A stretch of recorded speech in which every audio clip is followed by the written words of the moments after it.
اس وقت میں اور آپ کریم کے گھر میں بیٹھے، رحمان کے گھر میں بیٹھے، اور انشاءاللہ وہ کریم ہمیں اسی طرح اپنی بارگاہ میں جنت میں بیٹھنا بھی نصیب فرمائے گا۔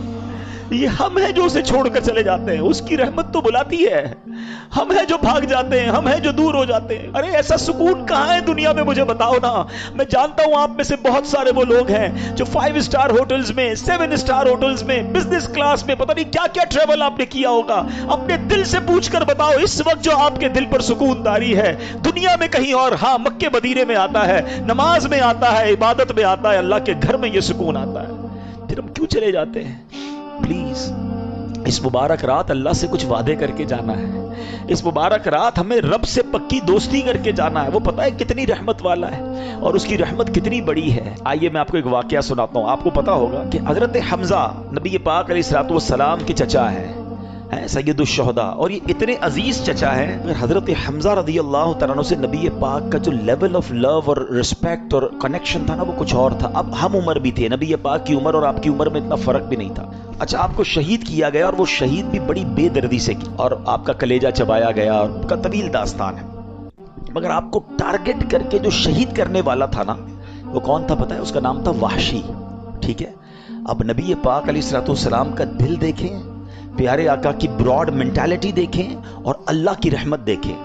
نبی پاک علیہ الصلوۃ والسلام نے وحشی کے پاس ایک قاصد بھیجا، اس واقعے کے کچھ عرصے کے بعد ایک میسنجر بھیجا اور کہا کہ جاؤ وحشی کو اسلام کی دعوت دو۔ دشمن، چچا کو قتل کرنے والا، مگر دل دیکھیں کہ یہ بھی کسی طرح اسلام میں آ جائے۔ اب ذرا نیگوشیشن دیکھیے گا، ہونا کیا چاہیے؟ لاجک یہ کہتی ہے کہ بندہ کہے یار مجھ جیسے گناہگار کو اتنی بڑی آفر، چلو یار اسلام قبول کر لیتا ہوں۔ مگر وحشی نے عجیب سا جواب دیا ہے۔ وہ کہتے ہیں کہ آپ یہ کہتے ہیں، اپنے نبی کو کہو کہ آپ تو یہ کہتے ہیں کہ جس نے کسی جان کو قتل کیا، اللہ کا شریک ٹھہرایا، زنا کیا، تو قیامت کے دن اس کے لیے تو عذاب دگنا کر دیا جائے گا اور وہ ہمیشہ اس میں رہے گا۔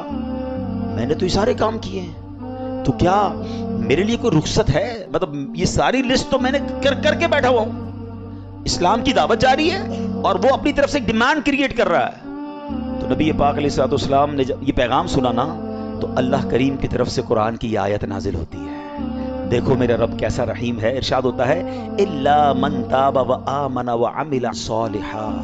ترجمہ کیا ہے؟ مگر جو توبہ کرے اور ایمان لائے اور اچھا کام کرے، یعنی اللہ بخش دیتا ہے اسے جو توبہ کر لے، ایمان لے آئے اور اچھے کام کرے۔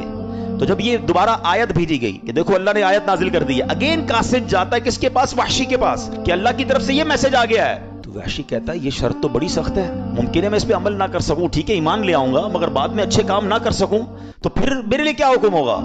اس کے علاوہ کوئی رخصت ہے؟ کوئی اور میرے لیے فلیکسیبلٹی ہے؟ اللہ اکبر۔ آپ دوبارہ اگر شاید سینیریو میں جو سمجھانا چاہ رہا ہوں کہ یہ نیگوشیشن کس سے ہو رہی ہے؟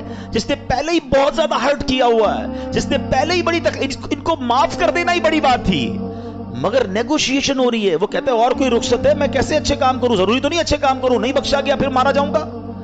تو اب جب نبی پاک علیہ الصلوۃ والسلام کے پاس یہ میسج پہنچتا ہے تو قرآن کی ایک اور آیت نازل ہوتی ہے، بے شک اللہ اسے نہیں بخشتا جس نے اس کے ساتھ کفر کیا، اور کفر سے نیچے جو کچھ ہے اللہ جسے چاہے معاف کر دیتا ہے۔ یعنی کفر نہ ہو، شرک نہ ہو، اللہ جسے چاہے معاف کر دیتا ہے۔ اگین یہ آیت وحشی کے پاس بھیجی گئی، دیکھو ایک اور پیغام آ گیا، ایک اور میسج، ایک اور فلیکسیبلٹی۔ ہائے ہائے ہائے، پتہ کیا کہتا ہے؟ کہتا ہے اس میں بھی تو ایک آپشن ہے نا، اللہ جسے چاہے بخش دے، کیا پتہ میری مغفرت نہ ہو؟ کوئی اور رخصت ہے تو بتائیں۔ سوچ رہے ہیں ہم بات؟ اب انڈرسٹینڈ کر رہے ہیں کیا نیگوشیشن کا لیول ہے؟ کوئی اور بات ہے تو بتائیں۔ اس میں بھی تو رب نے یہی فرمایا، اللہ جسے چاہے بخش دے، ہو سکتا ہے میری بخشش نہ ہو، میں نہ بخشا جاؤں، پھر کیا ہوگا؟ اللہ اکبر۔ ابھی بھی مجھے شبہ ہے، جب یہ میسج گیا نا تو اب قرآن کی ایک اور آیت نازل ہوتی ہے۔ ہائے ہائے ہائے، میں رب کی عطا پر قربان جاؤں، رب کی رحمت پر قربان جاؤں۔ ارشاد ہوتا ہے، اب اس کا ترجمہ سنو اور ایمان تازہ کر لو۔ فرمایا تم فرماؤ اے میرے وہ بندوں جنہوں نے اپنی جانوں پر زیادتی کی، اللہ کی رحمت سے نا امید نہ ہو، بے شک اللہ سب گناہ بخش دیتا ہے، بے شک وہی بخشنے والا مہربان ہے۔ وحشی کہتے ہاں اب مجھے اطمینان ہو گیا، اب مجھے ریلیکس ہو گیا۔ اللہ اکبر، وہ کلمہ پڑھ کر مسلمان ہو گئے۔ اے میرے پیارے اسلامی بھائیوں، اب ذرا سوچئے، آپ کو پتہ ہے حضرت وحشی کو اب رتبہ کیا مل گیا؟ ایمان لائے نا، کس کی بارگاہ میں آ کر؟ نبی پاک کی بارگاہ میں آ کر اللہ کے نبی کو ایمان کی حالت میں دیکھا، صرف اسلام نہیں ملا، صرف مغفرت کی گارنٹی نہیں ملی، بلکہ حضرت وحشی کو صحابی ہونے کا درجہ بھی مل گیا۔ اب ہم ان کے نام کے ساتھ حضرت وحشی رضی اللہ تعالیٰ لکھیں، کیونکہ وہ اسلام لے آئے، اور اسلام لانے کے بعد پچھلے سارے گناہ معاف ہو جاتے ہیں۔ اللہ اکبر۔ مگر ایک اور کمال پتہ ہے کیا ہوا؟ جب یہ سب کچھ ہو گیا نا، تو اب ایک صحابی رسول نے عرض کی، حضور یہ حکم صرف وحشی کے لیے ہے؟ یہ جو آفر تھی یا قرآن کی آیتیں نازل ہوتی گئیں، کیا یہ حضرت وحشی کے لیے یہ ہے؟ یہ سارے مسلمانوں کے لیے ہے؟ سنو، میرے آقا فرماتے ہیں یہ تمام مسلمانوں کے لیے ہے۔ ہائے ہائے ہائے، اس خوبصورت واقعے سے یہاں نبی پاک کا جو اوپن ہارٹ ہے، نبی پاک کی جو براڈ مینٹالٹی ہے، نبی پاک کی جو معافی اور درگزر ہے، وہ بھی سیکھنے کو مل رہا ہے کہ اپنے چچا کو شہید کرنے والے کو کسی طرح مسلمان کر لوں، وہ ایمان لے آئے، ارے کچھ بھی کر کے اس کے لیے باقاعدہ آفرز کریٹ کی جا رہی ہیں۔ یہ کیسا دل گردہ ہے، اور ہم اس نبی علیہ الصلوۃ والسلام کے امتی ہو کر چھوٹی چھوٹی باتوں پر دشمنیاں لگائے بیٹھے ہیں، رشتہ داریاں کاٹے بیٹھے ہیں، اپنے دوستوں سے اپنے رشتہ داروں سے نہیں ملتے ہیں۔ ایسا نہ کریں۔ دیکھیں یہ اسلام ہے، اور پھر اس کے بعد اللہ کی رحمت تو دیکھو کہ رب نے کیا کیا ارشاد قرآن میں فرما دیے، لا تقنطوا من رحمت اللہ، اے میرے بندوں میری رحمت سے مایوس نہ ہونا، اللہ سارے گناہ معاف فرما دیتا ہے۔ تو اگر آج ہم بھی گناہ گار ہیں، اگر آج ہم بھی خطا کار ہیں، تو ہمیں اپنے رب کی رحمت سے امید رکھنی ہے۔ سبحان اللہ۔ اور پھر اللہ کی رحمت سے مایوس نہیں ہونا۔ ایک اور واقعہ سنیے، حضرت سیدنا زید بن اسلم رضی اللہ تعالیٰ عنہ سے مروی ہے، کہتے پہلی امت میں ایک شخص کثرت سے اپنے نفس پر سختی کرتا تھا اور لوگوں کو رحمت الہی سے مایوس کرتا تھا۔ جب اس کا انتقال ہوا تو کسی نے خواب میں دیکھا کہ وہ اللہ عز و جل کی بارگاہ میں حاضر ہے اور عرض کر رہا ہے، اے میرے رب میرے لیے تیری بارگاہ میں کیا اجر ہے؟ تو بارگاہ الہی سے جواب ملا، آگ۔ کس کو کہا جا رہا ہے؟ جو بہت عبادت کرتا تھا لیکن لوگوں کو ڈراتا تھا، اللہ کی رحمت سے مایوس کرتا تھا، فرمایا تیرے لیے آگ ہے۔ کہ یا اللہ میری عبادت میری ریاضت وہ کہاں گئی؟ تو فرمایا تو دنیا میں لوگوں کو میری رحمت سے مایوس کرتا تھا، آج میں تجھے اپنی رحمت سے مایوس کر دوں۔ لا تقنطوا من رحمت اللہ، اللہ کی رحمت سے مایوس نہیں ہونا ہے۔ اے میرے پیارے اسلامی بھائیوں، ابن ماجہ کی حدیث ہے، حضرت ابو ہریرہ رضی اللہ تعالیٰ اس حدیث کے راوی ہیں، سرکار دو عالم علیہ الصلوۃ والسلام کا فرمان مغفرت نشان ہے، اگر تم اتنی خطائیں کرو کہ وہ آسمان تک پہنچ جائیں پھر توبہ کرو تو اللہ عز و جل ضرور تمہاری توبہ قبول فرمائے گا۔ ہائے ہائے کیسا مالک ہے ہمارا۔ سنیے ایک اور جگہ اللہ کے حبیب علیہ الصلوۃ والسلام فرماتے ہیں، بے شک اللہ عز و جل رات کے وقت اپنا دست قدرت پھیلا دیتا ہے تاکہ دن میں گناہ کرنے والوں کی توبہ قبول فرمائے، اور دن میں اپنا دست قدرت پھیلا دیتا ہے تاکہ رات کے وقت گناہ کرنے والوں کی توبہ قبول فرمائے، یہاں تک کہ سورج مغرب سے طلوع ہو۔ یاد رکھیے توبہ کا دروازہ کھلا رہتا ہے، یہ ایک وقت آئے گا قیامت سے پہلے، جب تک وہ وقت نہیں آئے گا نا توبہ کا دروازہ کھلا ہے۔ اور وہ وقت پتہ ہے کیا ہے کہ جو سورج ہے یہ مشرق سے طلوع ہوتا ہے نا، اور ویسٹ میں ایسٹ سے نکلتا ہے اور ویسٹ میں غروب ہوتا ہے۔ قیامت سے پہلے ایک دن ایسا آئے گا کہ سورج مغرب سے نکلے گا، اور یہ وہ دن ہوگا جس کے بعد کسی کی توبہ قبول نہیں کی جائے گی۔ تو ہمیں نہیں پتا وہ دن کب آ جائے، اچھا وہ دن بے شک صدیوں بعد آئے، ہماری سانسیں کب ختم ہو جائیں ہمیں نہیں پتا۔ تو ہمیں توبہ فوری کرنی چاہیے، توبہ میں تاخیر نہیں کرنی چاہیے، اور اس کی رحمت چاہتی ہے کہ ہم توبہ کر لیں تو ہمارے سارے گناہوں کو معاف فرما دے۔ اللہ اکبر۔ ایک اور خوبصورت حدیث پاک سنیے، حضرت سیدنا انس بن مالک رضی اللہ تعالیٰ سے مروی ہے کہ میں نے نبی پاک علیہ الصلوۃ والسلام کو یہ فرماتے ہوئے سنا ہے، اللہ عز و جل ارشاد فرماتا ہے، اے ابن آدم اگر تیرے گناہ آسمان کی بلندی تک پہنچ جائیں پھر تو مجھ سے مغفرت کا سوال کرے میں تیری مغفرت فرما دوں گا، اور اس کی ذرہ برابر پرواہ نہ کروں گا۔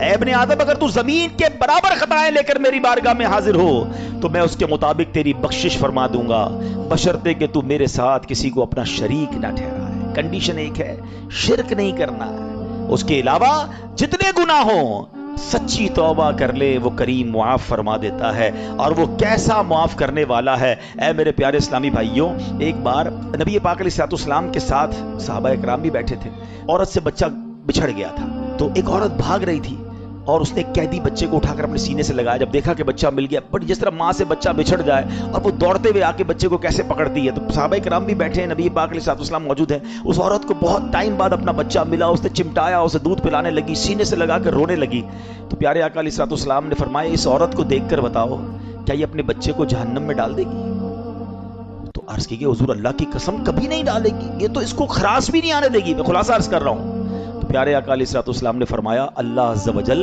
اپنے بندوں پر اس سے کہیں زیادہ رحم و کرم فرماتا ہے جتنی یہ عورت اس بچے پر مہربان ہے۔ آئے ہائے، ایک روایت میں آتا ہے اللہ کی 100 رحمتیں ہیں، اللہ نے اس دنیا میں ایک رحمت ہی نازل فرمائی ہے۔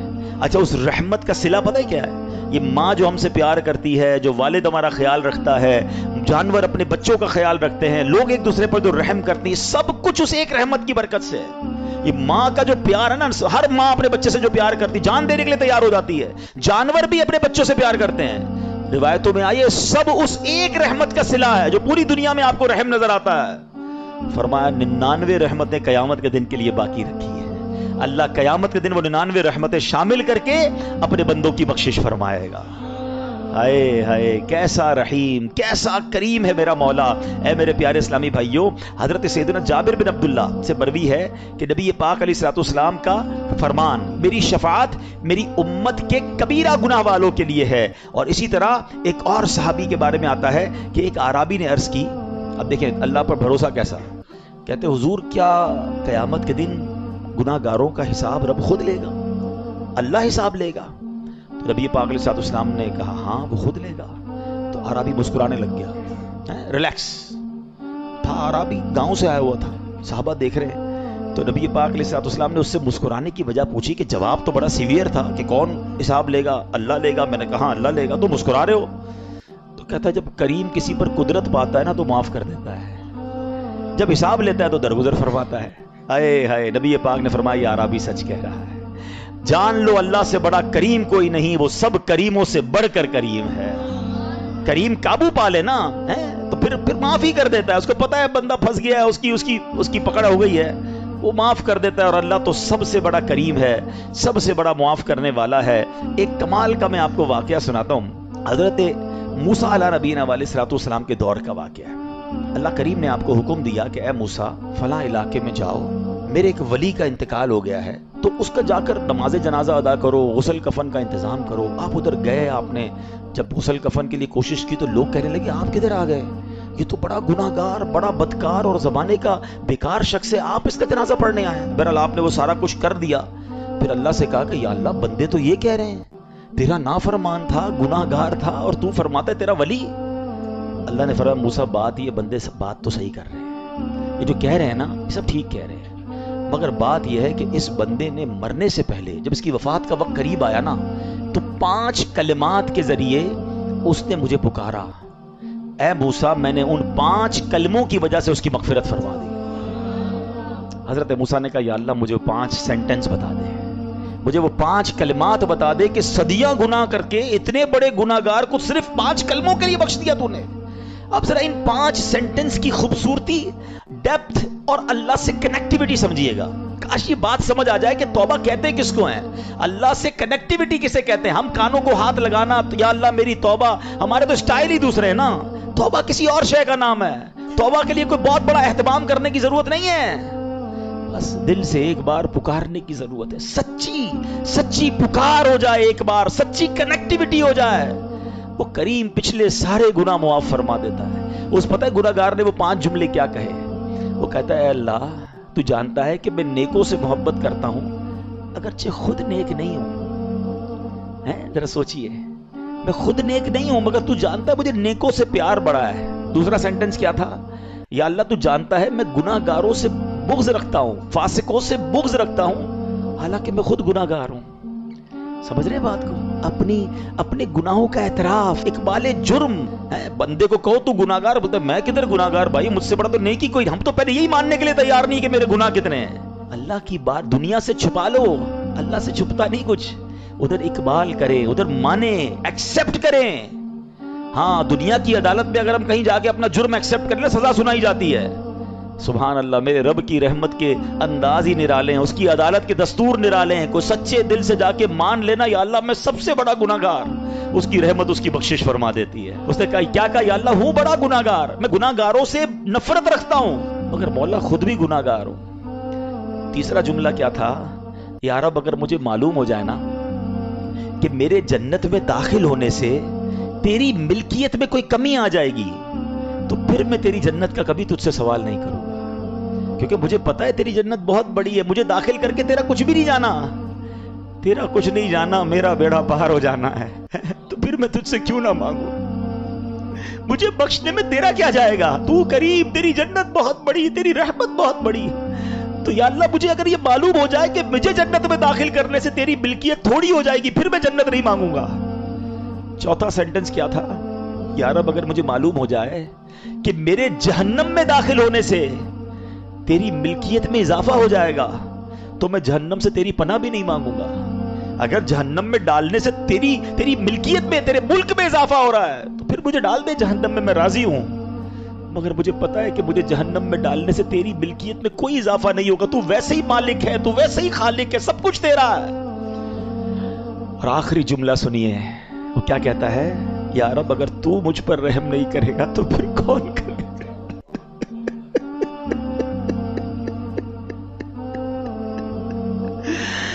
اگر اللہ رحم نہیں کرے گا تو کون کرے گا؟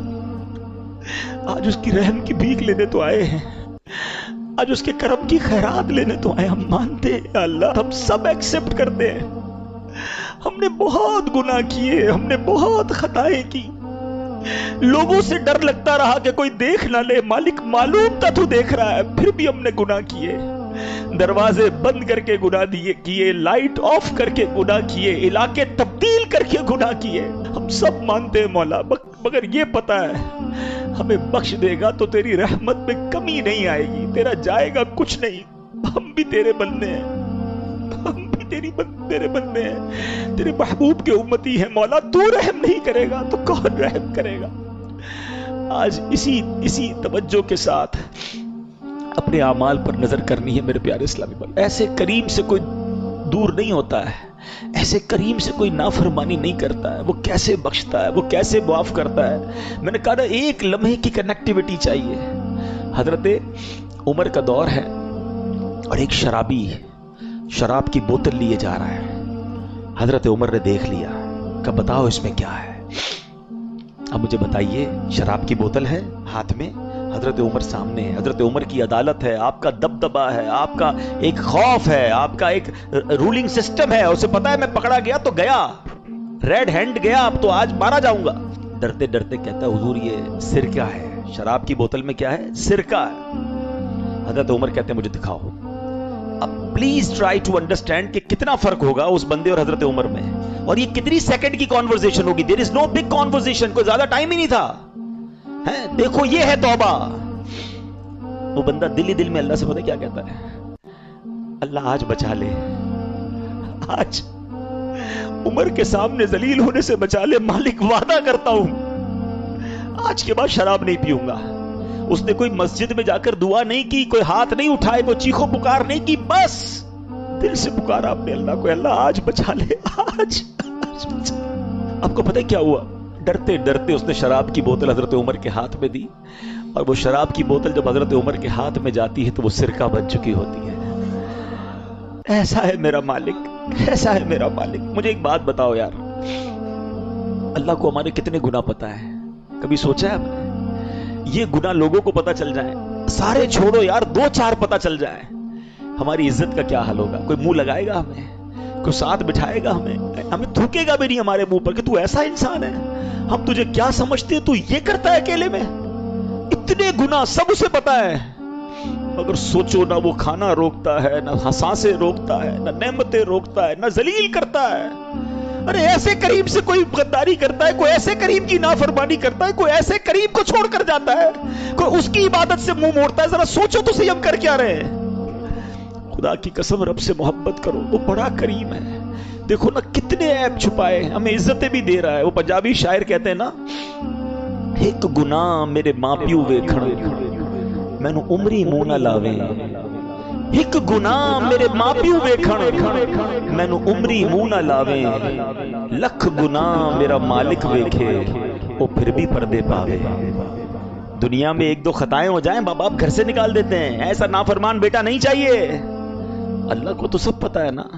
میرے پیر و مرشد لکھتے ہیں نا اپنے کلام میں، تجھے تو خبر ہے میں کتنا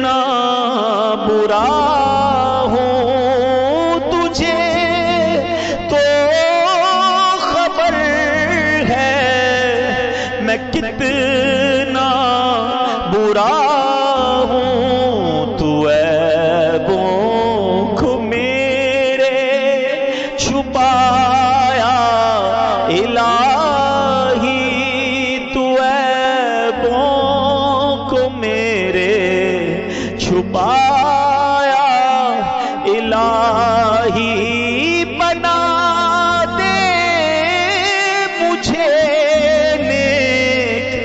نیکوں کا صدقہ، بنا دے مجھے نیکوں کا صدقہ، گناہوں سے مجھ کو بچایا الہی، گناہوں سے مجھ کو بچایا الہی۔ مل کر پھر شب قدر کی دعا، اللہم انک عفو کریم تحب العفو فاعف عنا یا غفور یا غفور، اللہم انک عفو کریم تحب العفو فاعف عنا یا غفور یا غفور یا غفور، اللہم انک عفو کریم تحب العفو فاعف عنا یا غفور یا غفور یا غفور۔ پتہ ہے وہ کیسا کریم ہے؟ آئے میں آپ کو بخاری شریف کی حدیث سناتا ہوں۔ حضرت سیدنا ابو ہریرہ رضی اللہ تعالیٰ عنہ سے مروی ہے کہ جناب رسول اللہ صلی اللہ علیہ وسلم کا فرمان ہے، میرا بندہ جب کوئی گناہ کر لیتا ہے پھر کہتا ہے اے میرے مولا میں نے گناہ کر لیا ہے مجھے معاف کر دے، تو اللہ فرماتا ہے میرا بندہ جانتا ہے کہ اس کا کوئی رب ہے جو گناہ معاف بھی کرتا ہے اور پکڑ بھی لیتا ہے، اے فرشتوں گواہ ہو جاؤ میں نے اپنے بندے کو بخش دیا۔ پھر جتنا رب چاہتا ہے وہ ٹھہرا رہتا ہے، پھر اسے گناہ ہو جاتا ہے، پھر عرض کرتا ہے یا الہی میں نے گناہ کر دیا ہے بخش دے۔ اللہ فرماتا ہے میرا بندہ یہ جانتا ہے اس کا کوئی رب ہے جو معاف بھی کرتا ہے اور گناہ پر پکڑ بھی لیتا ہے، فرشتوں گواہ ہو جاؤ میں نے اپنے بندے کی بخشش فرما دی ہے۔ اللہ فرماتا ہے حدیث کے الفاظ ہیں بندہ جتنی دیر رب چاہتا ہے وہ ٹھہرتا ہے، پھر گناہ ہو جاتا ہے، پھر کہتا ہے یا اللہ گناہ ہو گیا ہے اے اللہ معاف کر دے۔ اللہ فرماتا ہے میرا یہ بندہ جانتا ہے اس کا کوئی رب ہے جو گناہ معاف بھی کرتا ہے پکڑ بھی لیتا ہے، اے فرشتوں گواہ ہو جاؤ میں نے اپنے بندے کی بخشش کر دی ہے، اب جو چاہے کرے۔ معافی مانگنے والا اس کو اتنا پسند ہے۔ پلیز اے میرے پیارے اسلامی بھائیو، آج بدل کے جانا ہے۔ ہم نے پہلے بھی کئی رمضان گزارے ہیں، کئی بار توبہ بھی کی ہے، یہ آنسو پہلے بھی بہے ہیں، مگر کیا وجہ ہے کہ جب رمضان جاتا ہے ہم پھر گناہوں پہ پڑ جاتے ہیں، حرام دیکھتے ہیں، حرام سنتے ہیں، حرام بولتے ہیں، کئی حرام کماتے ہیں۔ خدا کے واسطے یہ نہ کریں، ہمیں نہیں پتا ہم کتنا جئیں گے۔ نوجوان نظر آ رہے ہیں، کیا جوان نہیں مرتے؟ کیا صرف بوڑھا ہی مرتا ہے؟ ہمیں نہیں پتا، بعض اوقات دادا موجود ہوتا ہے پوتا قبر میں چلا جاتا ہے۔ پچھلے رمضان میں کئی لوگ ہمارے ساتھ تھے، اس بار نہیں ہے، کیا پتا اگلے رمضان میں ہم نہ ہوں، ہم قبر میں ہوں۔ اللہ نے پتہ ہے کیا کیا ہے ہمارے ساتھ، آپ کو اندازہ ہی نہیں ہے۔ میرے رب نے ہم پر اتنی بڑی مہربانی کی ہے کہ ہمیں ایک بار پھر مغفرت کا موقع دے دیا ہے، پھر رمضان دے دیا، پھر لیلۃ القدر دے دی، پھر اپنے گھر میں بلا لیا۔ یار اس سے بڑا کیا احسان ہوگا؟ اب بھی بدل کر نہ جاؤں، اب بھی اسے راضی کر کے نہ جاؤں، اب بھی اس سے دوستی کر کے نہ جاؤں تو یہ میری کتنی بڑی کوتاہی ہوگی۔ تو اے میرے پیارے اسلامی بھائیو، خدا را اپنی زندگی کا ٹرننگ پوائنٹ بنا دیں۔ کب تک گناہ کرتے رہیں گے؟ کب تک اللہ کو ناراض کرتے رہیں گے؟ کب تک نمازیں قضا کریں گے؟ کب تک حرام کمائیں گے؟ یار ہمیں نہیں پتا، ہم چلے جائیں گے، یقین کرو چلے جائیں گے، ہم یہاں نہیں رہیں گے، زیادہ عرصہ نہیں رہیں گے، سب نے جانا ہے، مگر جدھر جانا ہے نا اس کو روشن کر لو۔ مجھے بتاؤ ان اچھے بیڈ رومز اور نرم گدوں کا کیا فائدہ کہ دنیا میں تو شاندار لگژری گھر بنا لیے، قبر میں آگ اور بچھو انتظار کر رہے ہو۔ بدل دو اپنی زندگی کو، اللہ کو راضی کر لو۔ اس بار ایسا پلان کر لے کہ کچھ بھی ہو جائے، اب آ گئے نا کریم کے گھر پر، اب اسے ناراض نہیں کریں گے انشاءاللہ۔ اب ہماری کوئی نماز قضا نہیں ہوگی، ہم حرام روزی کے قریب بھی نہیں جائیں گے، ہم رمضان کے بعد بھی مسجد سے اپنا تعلق مضبوط رکھیں گے۔ اچھا یہ نیت پہلے بھی ہوئی ہے، میں اب اپنے بیان کو اینڈ کرتے ہوئے ریزن آپ کو ڈسکس کرنا چاہتا ہوں۔ اس کے پیچھے ریزن ہے ہم کیوں رمضان کے بعد پھر گناہوں میں پڑ جاتے ہیں. میں نے بہت غور کیا کہ یار توبہ کرتے وقت سچی نیت ہوتی ہے, لوگ بڑی ایموشن ہوتے ہیں, آنکھوں میں آنسو ہوتے ہیں, نیتیں کرتے ہیں, پھر کیوں چینج نہیں ہوتے؟ تو اس کی ایک بڑی وجہ پتہ ہے کیا ہے؟ بڑی وجہ یہ ہے کہ ہم رمضان کے بعد جا کر بیٹھتے انہی دوستوں میں ہیں, اسی گیدرنگ میں جاتے ہیں جو بے نمازیوں کی ہیں, جو حرام کام کرنے والوں کی ہے. بلکہ وہ ایسے دوست ہیں کہ اگر ہم نماز پڑھیں تو مذاق اڑاتے ہیں, کہتے ہیں بھائی پڑھ لی نا رمضان میں جتنی پڑھ لی تھی, اب کیا کرنا ہے؟ ارے ٹوپی لگانا شروع کر دے کوئی تو دوست مذاق اڑانا شروع کر دی, کیا ٹوپی پہننا شروع کر دی ہے, بس جمعہ پڑھ لیتے ہو ٹھیک ہے. اب دوستوں کا پریشر جو ہے نا ہمیں نماز کی طرف نہیں آنے دیتا. ماشاءاللہ کئی لوگ رمضان میں داڑھی شریف کی نیت کرتے ہیں, تھوڑی تھوڑی شیپ بھی بڑھ جاتی ہے, دوست مذاق اڑاتے ہیں بھائی کیا مولوی بننا ہے, وہ شیو کر دیتے ہیں.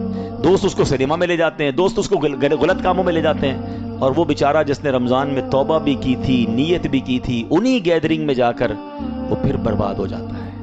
کیا اس بار بھی یہی ارادہ ہے آپ کا؟ اپنے پہلے دل سے پوچھ لو کہ مجھے نیک بننا ہے کہ نہیں بننا. نہیں بننا تو پھر تمہاری مرضی, اور اگر نمازی رہنا ہے, اللہ کا اچھا بندہ رہنا ہے, قبر روشن کرنی ہے, آخرت بہتر کرنی ہے, تو you have to forward some steps. کچھ تو آپ کو آگے بڑھ کے کرنا پڑے گا نا. اس پہ سب سے پہلا کام یہی ہوگا کہ آپ برے دوستوں کو چھوڑ دیں, آپ اچھے دوست اپنے. آپ بے نمازیوں کے ساتھ نمازی نہیں بن سکیں گے, آپ جواریوں کے ساتھ بیٹھ کر, شرابیوں کے ساتھ بیٹھ کر اللہ کا پسندیدہ بندہ نہیں بن سکیں گے. ہمارے کچھ بچے یہ نوجوان بیٹھے ہیں نا, یہ کہتے ہیں ہم بڑے پکے ہیں بھائی, ہمارے دوست شراب پیتے ہیں, ہم نہیں پیتے, ہم تو صرف بیٹھتے ہیں. وہ جوا کھیلتے ہیں, ہم تو صرف بیٹھتے ہیں, ہمیں پتہ ہے وہ غلط کام کر رہے ہیں, ہم بیٹھتے ہیں. حضرت آج آپ بیٹھ رہے ہیں, تھوڑے دنوں بعد آپ یہ کام کریں گے. یہ دنیا کا دستور ہے کہ اچھوں کی صحبت تجھے اچھا بنا دے گی اور برے کی صحبت تجھے برا بنا دے گی. یہ بچوں کو سمجھ نہیں آتا, نوجوانوں کو سمجھ نہیں آتا. چلے میں آپ کو ایک لاجیکلی ایگزامپل سے سمجھا دیتا ہوں. دنیا میں کسی بھی ہیروئن چی, کسی بھی شرابی, کسی بھی جواری, کسی بھی گیمبلر, کسی بھی جناب قاتل, کسی بھی چور سے اگر ملاقات ہو جائے, اس سے ایک سوال پوچھ لیجئے گا, یہ عادت کدھر سے ملی ہے؟ کیا جواب دیں گے سب؟ بتائیے نا. میں نہیں کہہ رہا, آپ خود کہہ رہے ہیں. کہاں سے ملی ہے؟ دوستوں سے. کوئی ایک نہیں کہے گا کہ جناب برتھ ڈے کے دن امی نے گفٹ میں جو مجھے نا چرس کا سگریٹ دیا تھا کہ بیٹا آج برتھ ڈے گفٹ ہے, یا ابو نے پستل لا کے دی تھی, بیٹا یہ جاؤ چوری شروع کر دو. یہ ساری عادتیں برے لوگوں کو دوستوں سے ہی ملی ہیں. ہم کیوں یہ سمجھتے ہیں مجھے نہیں ملیں گی؟ یہ امپیکٹ ہے, صحبت اثر رکھتی ہے. اب آپ کہیں گے جناب اس دور میں اچھے دوست کہاں ملیں گے؟ ہاں, دس از دا گڈ کوسچن. الحمدللہ آج کے دور میں دعوت اسلامی کا ماحول ہے جہاں ہمیں اچھے دوست ملتے ہیں. ہم نماز نہ پڑھیں تو بلانے آ جاتے ہیں. آپ مدنی قافلوں میں سفر کریں, آپ دعوت اسلامی کے اجتماعات میں آئیں, آپ فیضان مدینہ جانا شروع کریں تاکہ ہماری کنیکٹیوٹی رہے, ہم آتے رہیں, ہم مسجد سے جڑے رہیں. اور ایک آخری بات کر لیتا ہوں, ایک فارمولہ دے دیتا ہوں. اگر آپ پنکچول رہنا چاہتے ہیں نا نماز میں, عید کے بعد بھی, تو میں آپ کو ایک فارمولہ آج دے دیتا ہوں. دیکھیں ایک بات یاد رکھیں, شیطان چھوٹے گا چاند رات کو. جب وہ چھوٹے گا نا, اس کا ایک ہی ٹارگٹ ہوگا. اتنا غصے میں ہوتا ہے کہ وہ چاہتا ہے کہ ان 3 دنوں میں ان کے ساری روحانیت بیڑا غرق کر دوں, میں تیا پاچا کر دوں, ان کی اسپرچولیٹی ساری برباد کر دوں. سنیما میں, ڈراموں میں, تفریح گاہوں میں, پتہ نہیں وہ ہلا گلا 3 دن لوگ مچاتے ہیں کہ پتہ نہیں شیطان چھوٹا ہے یا یہ چھوٹے ہیں. سوچئے تو صحیح, ہم اللہ کے بندے ہیں بھائی, تو ہم کیوں بھاگ جاتے ہیں مسجد سے؟ مطلب رمضان یعنی ایک چاند دیکھ کر مسجد آباد, اگلا چاند دیکھ کر مسجد ویران. یہ کون سا مذاق ہے؟ یہ رمضان نے تو پریکٹس کروائی نا میری اور آپ کی. یعنی یہ بہانہ ختم کر دیا ہمارا رمضان نے کہ میں 5 وقت نماز نہیں پڑھ سکتا. رمضان نے یہ سکھایا کہ ہم بھی چاہیں تو 5 وقت نماز پڑھ سکتے ہیں, تو رمضان کے بعد بھی پڑھ سکتے ہیں. تو آپ نے کرنا یہ ہے کہ یہ جو 3 دن ہے نا, اس میں آپ نے اپنے اوپر سختی یہ رکھنی ہے کہ میں نے 5 کی 5 نمازیں عید کے 3 دن باجماعت پڑھنی ہے. پڑھیں گے انشاءاللہ. اس سے پتہ کیا ہوگا, یہ طوفان نکل جائے گا. ہاں, آپ نے 3 دن اپنے آپ کو لوز کیا نا, آپ پھر نہیں آ سکو گے. شیطان 3 دن میں ڈسکنٹینیو کرتا ہے. آپ نے شیطان کو جواب یہ دینا ہے کہ کچھ بھی ہو جائے, بے شک میرے گھر پہ مہمان ہیں, ان کو بھی کہوں گا چلو بھائی نماز پڑھ کے آتے ہیں. وہ کہے نا یار عید رمضان تو چلا گیا, تو پھر رمضان کے بعد بھی نماز فرض ہے, چلے دوبارہ چلتے ہیں. آپ نے اگر یہ 3 دن میری بات مان لی, امیر اہل سنت ایک اعلان کرتے ہیں, کچھ لوگوں کو سمجھ نہیں آتا, وہ نباز ہیں, وہ حکیم الامت ہیں, ان کو پتا ہے کیسے لوگوں کو ٹریٹ کرنا ہے. وہ کہتے ہیں 3 دن مدنی قافلے میں چلے جاؤ.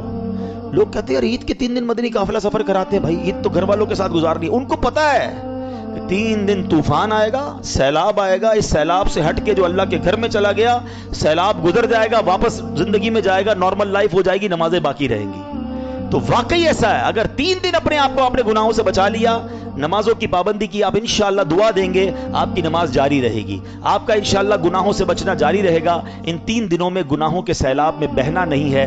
اللہ پاک ہم سب کو اس عید پر بھی لیلۃ الجائزہ میں بھی اپنی خوشی والے کام کرنے کی توفیق عطا فرمائے. ہم مسلمان ہیں, ہماری عید بہت پاکیزہ ہونی چاہیے. یاد رکھیے اسلام میں سیلیبریشن کا کوئی منع نہیں ہے, خوشی کا کوئی منع نہیں. اچھے کپڑے پہنیں, اچھے کھانے کھائیں, بچوں کو عیدی دیں, فیملی کے ساتھ ٹائم گزاریں, دوستوں کے ساتھ دعوت کھائیں, ایوری تھنگ از اوکے.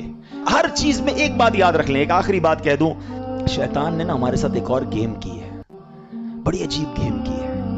شیطان نے ہمارے ساتھ گیم یہ کی ہے کہ ہم جب بھی خوشی مناتے ہیں نا, whenever we try to celebrate something, ہر خوشی میں شیطان نے اللہ کو ناراض کرنے والا کام ایڈ کروا دیا ہے. اب مجھے پہلے ایک بات بلند آواز سے بتائیں گے, خوشی دینے والا کون ہے؟ دولت دینے والا کون ہے؟ گھر دینے والا کون ہے؟ شادی کے لیے رشتہ ہمارے گھر پر بھیجنے والا کون ہے؟ شادی ہو گئی اس کے بعد اولاد دینے والا کون ہے؟ یہ ساری خوشیاں دینے والا اللہ. عقل مند کون ہوگا کہ جو خوشی دے اس کا شکریہ ادا کرے؟ دنیا بھی یہ کہتے ہیں نا, آپ کو کوئی گفٹ دے آپ اس کو جزاک اللہ کہتے ہیں یار اتنا اچھا گفٹ دیا, اس کو ناراض نہیں کرنا. ہمیں شیطان نے اتنی بڑی بیوقوفی میں ڈالا ہے کہ جب جب اللہ کوئی خوشی دیتا ہے ہم ہر خوشی میں اللہ کو ناراض کرتے ہیں. آپ کہیں کیسے؟ چلیں ابھی بتاتا ہوں آپ کو.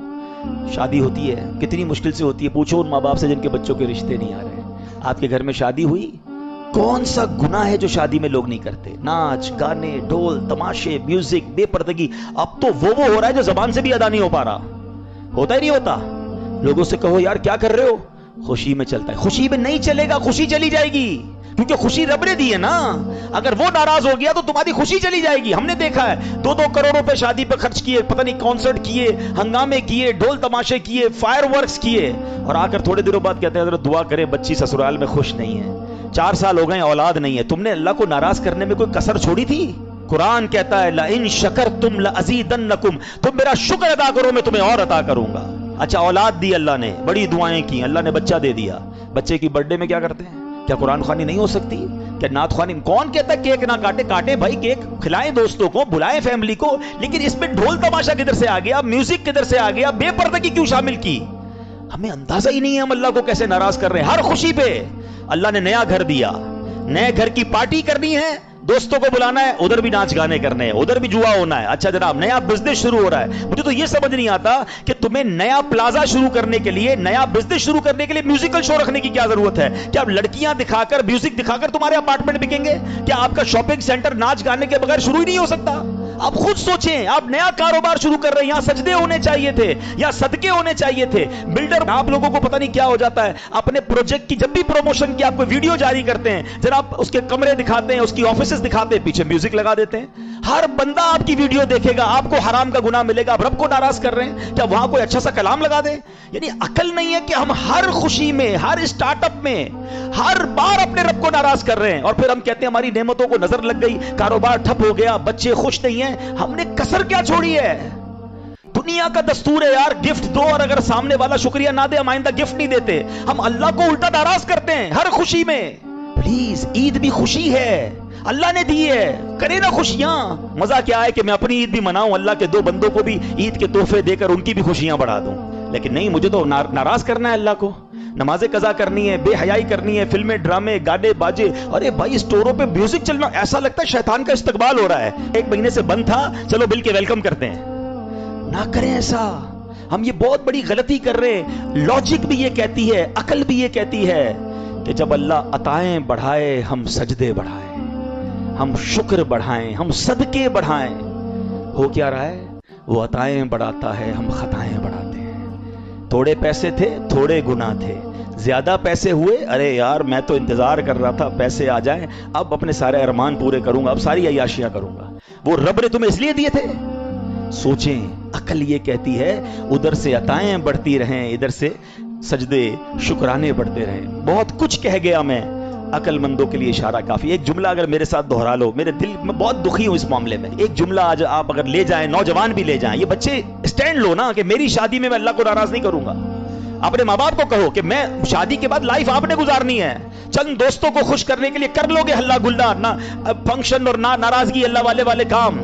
بعد میں زندگی تو تم اپنی وائف کے ساتھ گزارو گے, اولاد نہ ہوئی اور خوشیاں نہ ملی تو کیا کرو گے؟ تو میں آج ایک جملہ دینا چاہتا ہوں, آج کے بعد میں ہمیشہ ایسے خوشی مناؤں گا کہ میں بھی خوش, میرے گھر والے بھی خوش, اور خوشیاں دینے والا میرا مالک بھی خوش. کریں گے ایسا؟ عقل بھی یہ کہتی ہے یار. اور آئندہ ایک اور انشاءاللہ کا بلند نعرہ دل سے کہ آج کے بعد ایسی کوئی خوشی نہیں مناؤں گا جس میں خوشی دینے والے رب کو ناراض کروں. صلو علی الحبیب.